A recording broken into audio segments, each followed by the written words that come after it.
के लिए। Good morning Ajit, आपकी जैकेट बहुत शानदार नजर आ रही है। ये बताइए कि आज बाजार को कैसे ट्रेड करने का व्यू बना रहे हैं आप, क्या आइडियाज हैं? Good morning Priyanka. सबसे पहले आप लोग हार्दिक शुभकामनाएं एक साल पूरा करने के लिए। और मतलब ये मेरा एक फॉर्चून रहा कि I was the part of this beginning. शुरुआत से ही मैं था, तो काफी स्ट्रॉन्ग फुटिंग पे आप लोगों ने शुरुआत की है and I expect this momentum to continue in years to come. Technical वाली भाषा में बोल दिया, ये मोमेंटम आपको कंटिन्यू होता नजर आता है। बिल्कुल, बहुत बहुत शुक्रिया अजीत। हमें याद है आप हमारे साथ लॉन्च फेज से जुड़े हैं और लॉन्च फेज सबसे ज्यादा टायरिंग और बहुत हार्ड वर्क भी होता है उस फेज में, लेकिन हमारे सारे कंट्रीब्यूटर्स का, हमारे सारे पैनल पे जितने भी एक्सपर्ट्स हैं उनका वाकई बहुत बहुत शुक्रिया। तो आज के लिए क्या बेट्स होंगी अजीत? तो देखिए प्रियंका, देखिए अनसर्टेनिटी बहुत ज्यादा है बाजार में। जिस तरीके से हम देख रहे हैं कि डोमेस्टिकली हमने संभलने की कोशिश की थी फ्राइडे के दिन, बट मंडे की शुरुआत, जो वीक की शुरुआत, वो कुछ अच्छी फुटिंग पे नहीं हुई। फिर हम देख रहे हैं बेसिकली मार्केट की काफी स्ट्रॉन्ग शुरुआत होते हुए, तो कहीं ना कहीं 16,800 17,200 के बीच में निफ्टी में एक टसल हो रहा है, जहां पे कि हम देख रहे हैं डिफेंसिव ये कंपैरेटिवली बेटर पोजीशन में है। तो मेरे हिसाब से आपका फोकस एरिया वही होना चाहिए जब तक कि मार्केट में स्टेबिलिटी नहीं आती है। तो वो देखते हुए टोरेंट फार्मा, जो कि फार्मा स्पेस में एक साल लंबा कंसोलिडेशन एंड हुआ है, करेक्टिव फेज एंड हुआ है कल के सेशन में, तो मुझे लगता है इतनी जल्दी फिजल आउट नहीं होगा ये। और Torrent pharma is among the top performers with in the pharma space. तो यहाँ पे आप 1660 तक के लेवल्स के लिए आप लॉन्ग पोजीशन बना सकते हैं 1530 के स्टॉप लॉस के साथ। वहीं पे आपको शॉर्ट भी रखनी चाहिए जिस तरीके से मार्केट सिनेरियो है। एचडीएफसी लाइफ एक कंसिस्टेंट अंडर परफॉर्मर है with in the life insurance space, और एक फ्रेश ब्रेकडाउन देखने को मिला है ऑफ लेट। तो मुझे लगता है नियर टर्म में करीब 485 तक के लेवल्स आपको देखने को मिल सकते हैं एचडीएफसी लाइफ में। तो यहाँ पे शॉर्टिंग की रिकमेंडेशन होगी 536 के स्टॉप के साथ। ठीक है, और राइट, तो ये कुछ आपकी पिक्स रही जो आप पिक्स बता रहे हैं। इस बीच बहुत इंटरेस्टिंग आज रिपोर्ट मूव को कैप्चर करना चाहिए। अजीत, क्या फाइनेंस काउंटर महिंद्रा फाइनेंस तो ऑलरेडी चलने पर ही ओपन में इतनी बड़ी गैप के साथ ओपन हुआ है, क्या मोमेंटम को चेस करना चाहिए बैंक या फाइनेंस में? कहाँ पर आपको मौका लग रहा है? बिल्कुल प्रियंका, देखिए तो अच्छी हुई है शुरुआत, अब ये सस्टेन करता है कि नहीं, बट जहाँ तक की स्ट्रेंथ है, अगर मैं बैंक की फाइनेंशियल स्पेस में बात करूँ तो इंडियन बैंक को अगर आप देख सकते हैं, जिसमें कि हाल फिलहाल में गिरावट में खास पार्टिसिपेशन नहीं हुआ, स्टॉक एक रेंज में चला गया, एक्सपोनेंशियल मूविंग एवरेज के ऊपर होल्ड कर रहा था, और आज के सेशन में एक स्ट्रॉन्ग फुटिंग पे ओपन हुआ है।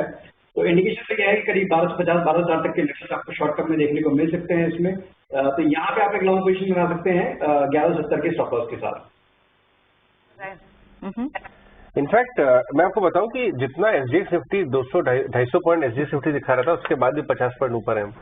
गैप अप के बाद भी बिल्डअप करने की कोशिश कर रहे हैं, पॉइंट अपमूव आया है। क्या इस तरह की सीन कैनफिन होम से बन सकती है आगे आने वाले समय में?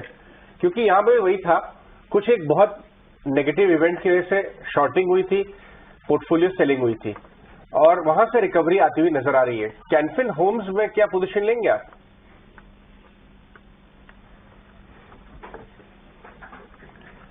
ओके, सौरभ नहीं है बट अजीत है हमारे साथ। अजीत से मैं सवाल पूछ सकता हूँ। अजीत, जरा कंपेयर करें एमएनएम फाइनेंशियल्स के आज के अपमूव को कैनफिन होम्स में पोजीशन लूं क्या? अच्छा, देखिए कैनफिन होम में तो बहुत ज्यादा वॉलिटिलिटी रही है। एमएनएम फाइनेंस में ऑपरेट अभी हमने देखने को मिला कि एक न्यूज की वजह से रिएक्शन, बट कैनफिन होम की अगर बात करें तो इनफैक्ट मैं देख पा रहा हूँ पिछले करीब 6 महीने से अगर आप एक रेंज देखेंगे 400 से लेकर 650, 2 बार ऑलमोस्ट रेंज में आ चुका है, तो काफी ज्यादा एक्सट्रीम वॉलिटिलिटी है। बट हाँ, एज ए ट्रेडर अगर आप एक स्विंग को प्ले करना चाहते हैं, एक रिबाउंड को प्ले करना चाहते हैं, तो एक स्ट्रिक्ट स्टॉप रखिए आप 480 पे, और इस रिबाउंड में करीब 520 525 तक के लेवल्स पोटेंशियल है स्टॉक में। कि ये देखिए क्योंकि जिस तरीके से ऑफ लेट हमने देखा कि डिक्लाइन के लास्ट लेग में वॉल्यूम्स बढ़े थे, तो काइंड ऑफ सेलिंग क्लाइमेक्स आप कह सकते हैं कि शॉर्ट टर्म में देखने को मिला है। बट ये डिसाइसिव मूव कितना कन्वर्ट होगा ये थोड़ा कहना मुश्किल है अभी, but yes for short term trading perspective 480 के स्टॉक के साथ आप 520 तक के टारगेट के लिए इसको डेफिनेटली अटेम्प्ट कर सकते हैं। ओके, ठीक है। एक शेयर के बारे में पता करना है राहुल आपसे, वो जरा आप अच्छे से बता पाएंगे। अब डेरिवेटिव्स देखते हैं। अब निफ्टी का ना पार्ट हो गया है अदानी एंटरप्राइजेस, कल बहुत तेजी से टूटा। अच्छा, अजीत होंगे हमारे साथ। अजीत, मार्केट खुलने के बाद कोई सौदा आपने ढूंढा जिसको आप अभी प्लस कर रहे हैं, क्लाइंट्स को दे रहे हैं? जो पुराने है वो मत बताइएगा, जो अभी आपने मार्केट खुलने के बाद देखा हो या समझा हो। हाँ, देखिए डीमार्ट में काफी स्ट्रॉन्ग ओपनिंग हुई है और थोड़ा बहुत चला रही है, बट जिस तरीके से बेस फॉर्मेशन की हुई थी उसके बाद ये मूव आया है, मुझे लगता है कि मूव सस्टेन करेगा। अभी तक क्लाइंट ने रिकमेंड नहीं किया है, बट मुझे लगता है कि यहाँ पे एक्यूमुलेशन करने का एक पोटेंशियल दिखता है, जहाँ पे कि 45, 45, 30 जो करंट लेवल है यहाँ पे आप एक्यूमुलेट करें और 4380 आप स्टॉप रखेंगे और पोजिशनली इसमें मेरे हिसाब से 47, 50, 4800 तक के लेवल्स आपको डेफिनेटली इसमें दिख सकते हैं।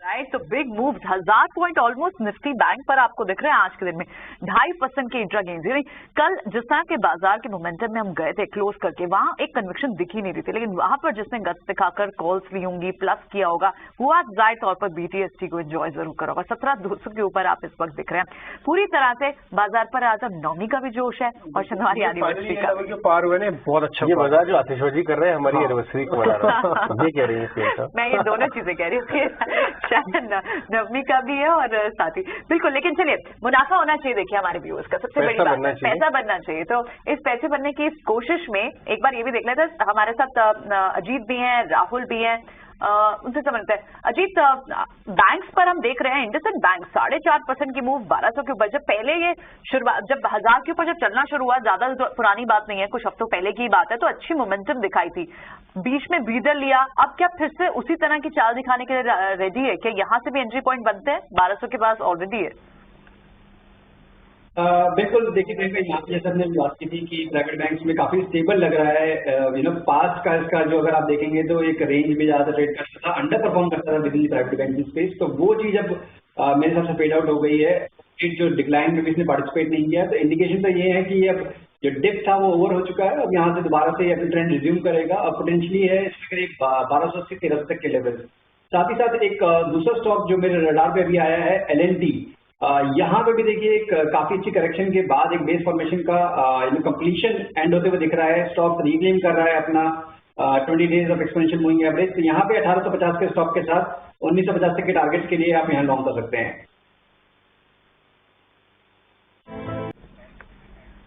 ओके, अजीत से डिस्कस कर लेते हैं। अजीत, आप चार्ट्स खोलेंगे अनंतराज इंडस्ट्रीज के 82, 83 वाला 97 मोमेंटम में आ गया, अभी यहाँ से भी रुकना चाहिए?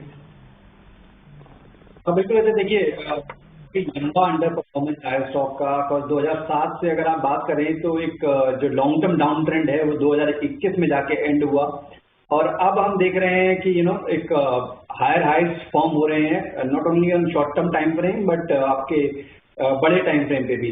तो इतनी जल्दी मुझे लगता नहीं है फिजल आउट होता हुआ मोमेंटम इस पर्टिकुलर स्टॉक में, तो डेफिनेटली आपको यहाँ पे बने रहना चाहिए। और मेरे हिसाब से 80 के राउंड पे, 85 के राउंड पे काफी स्ट्रॉन्ग बेस फॉर्म हुआ है, तो यहाँ पे आपको बने रहना चाहिए। फ्रेश भी आप यहाँ पे इनिशिएट कर सकते हैं और पोटेंशियल है स्टॉक में करीब करीब 135, 140 तक के लेवल दिखाने का, अगर आपका नजरिया करीब 3 से 6 महीने का है।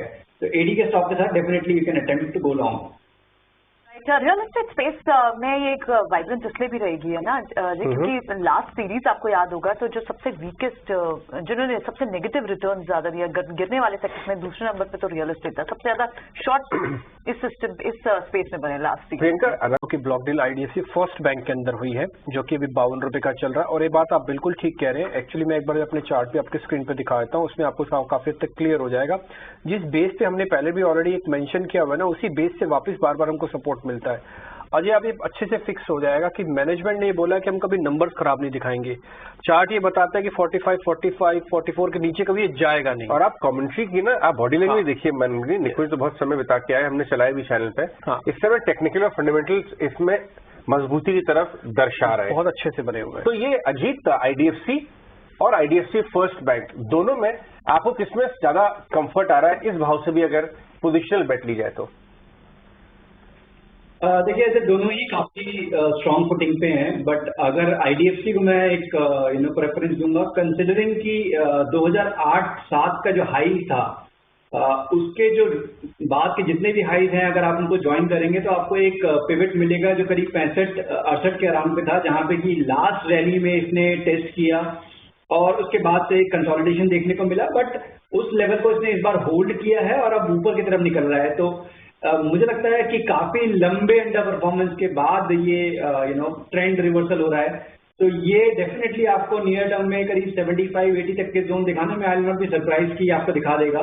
और जैसे तुम भी बता रहे थे कि 45 के नीचे मुझे लगता है कि 60 के नीचे भी अब नहीं जाना चाहिए इसको, क्योंकि अगर इसको ये मोमेंटम को कैरी करना है तो रिस्क टू रिवॉर्ड भी फेवरेबल है। सारे इंडिकेशंस इसमें है। हाँ, मूव थोड़ा ग्रेजुअल हो सकता है, थोड़ा टाइम जरूर इसका आपको स्पेंड करना पड़ेगा, बट पोटेंशियल है इसमें स्टॉक में करीब 75-80 के लेवल्स आपको दिखा देंगे। आईडीएफसी फर्स्ट की जो बात बोल रहे हैं ना, और अजीत की बात को बिल्कुल ऐसे ना सोचा जाए कि ये नहीं जा सकता आईडीएफसी फर्स्ट बैंक कम से कम 70 रुपए, क्योंकि इसकी बड़े पीछे एक वजह है। मैं 1 मिनट के लिए चार्ट को वापस लेके आना चाहूंगा। ओके, राहुल है हमारे साथ। ओके ठीक है, तो अजीत से एक बार चेक कर लेते हैं। अजीत, बजाज फाइनेंस तो सबकी टॉप पिक है ही कंज्यूमर फाइनेंस में। चोला फाइनेंस 750 रुपए पे कैसा लग रहा है आपको? 730 पे एक्चुअली। बिल्कुल, ये स्टॉक आउट परफॉर्म काफी टाइम से करता आ रहा है with in the NBFC space, और हाल फिलहाल में डेफिनेटली थोड़ा सा प्रॉफिट टेकिंग देखने को मिला है। बट मुझे लगता है कि कहीं ना कहीं कंसोलिडेशन थोड़ा बहुत देखने को मिल सकता है, जब तक कि 740-45 को रिक्लेम नहीं करता है, क्योंकि जिस तरीके की कल की कैंडल थी काफी वीक फुटिंग पे बंद हुआ था, और आज काफी स्ट्रॉन्ग रिकवरी। तो अगर आज की क्लोजिंग इंपॉर्टेंट रहेगी, 740 के ऊपर अगर आप क्लोज कर पाते हैं तो आप देखेंगे मोमेंटम को कैरी होते हुए और करीब 760-765 तक के लेवल्स आपको शॉर्ट टर्म में देखने को मिल जाएंगे। तो आज मेरे हिसाब से क्लोजिंग का वेट करना चाहिए आपको, और उसके बाद में आप पोजीशन लेगा 740 के ऊपर स्टेन करता है तो। ऑलराइट जेंटलमैन, हमारे साथ बहुत ही